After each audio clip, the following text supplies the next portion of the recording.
নমস্কার বন্ধুরা, আমি সাধনা। আজ দেখো মনসা পুজো, তাই চলে গেছিলাম সকাল সকাল তৈরি হয়ে পুজো দিতে। এই দেখো ভোলানাথের মন্দির, তার পাশে একটা বেল গাছ রয়েছে। সেইখানে অনেক বছর ধরে এইভাবেই সকলে মিলে পুজো দেওয়া হয়। কথায় আছে না, ভক্তি প্রধান সব কিছুর ঊর্ধ্বে।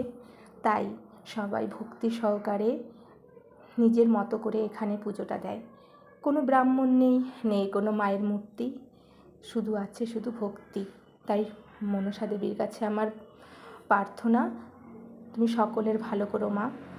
দেখো পুজো দেওয়া হয়ে গেছে, তারপরে ঠেকে দেওয়া হয়েছে, কারণ সন্ধ্যাবেলা গিয়ে এই ঢাকাটা তুলে দেওয়া হবে। এইভাবেই অনেক বছর ধরে এখানে পুজোটা হয়ে আসছে।